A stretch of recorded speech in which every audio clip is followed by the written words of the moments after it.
Benvenuti alla lezione di lettura e repertorio numero 9.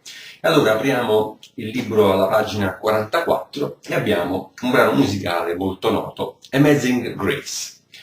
Cosa notiamo? La prima cosa, l'indicazione di tempo, 9 ottavi, tempo composto.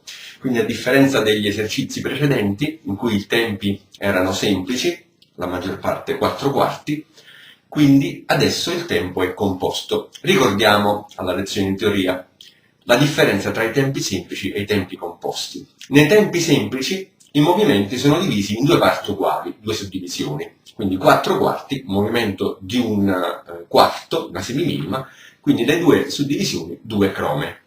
Nei tempi composti ogni movimento è diviso in 3 parti uguali, 3 crome. 3 suddivisioni. 3 crome perché ce lo dice il denominatore, quindi sono 9 suddivisioni complessive nella battuta, che dividendo per 3 abbiamo 3 movimenti, quindi è un tempo ternario, e ognuna di queste suddivisioni vale un ottavo. Quindi adesso osserviamo prima le note e poi vediamo come contare.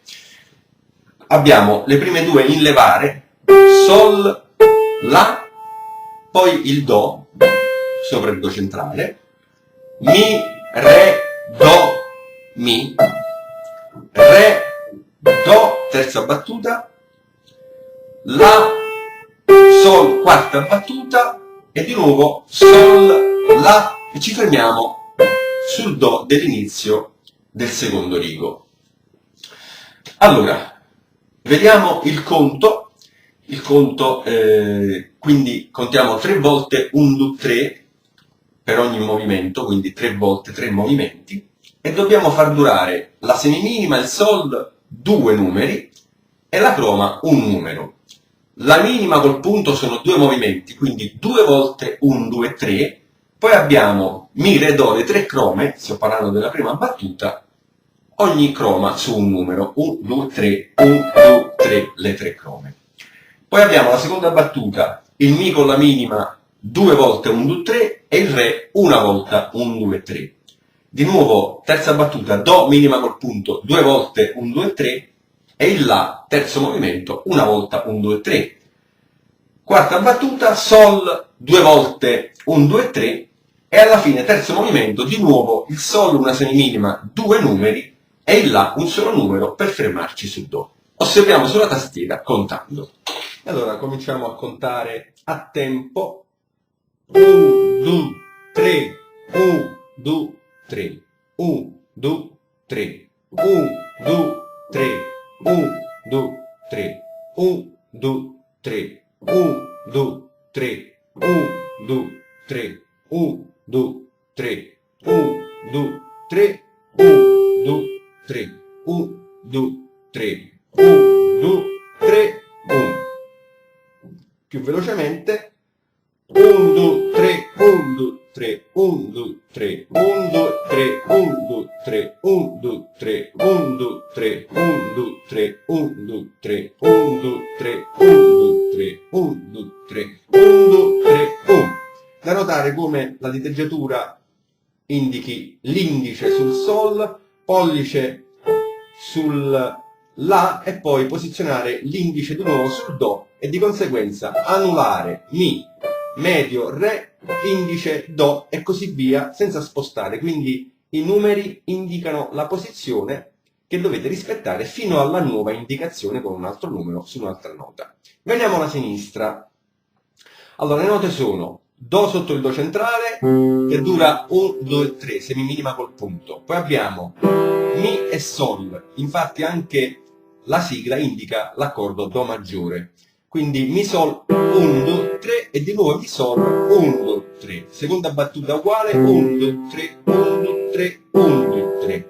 Terza battuta Fa, spostiamo, quindi 1, 2, 3, 1, 2, 3, 1, 2, 3, accordo di Fa maggiore, di nuovo Do maggiore, 1, 2, 3, 1, 2, 3, 1, 2, 3. Quindi l'accompagnamento divide l'accordo in 2 parti. La prima parte solo la nota fondamentale e la seconda parte il resto dell'accordo. Mettiamo insieme 1, 2, 3, 1, 2, 3, 1, 2, 3, 1, 2, 3, 1, 2, 3, 1, 2, 3, 1, 2, 3, 1,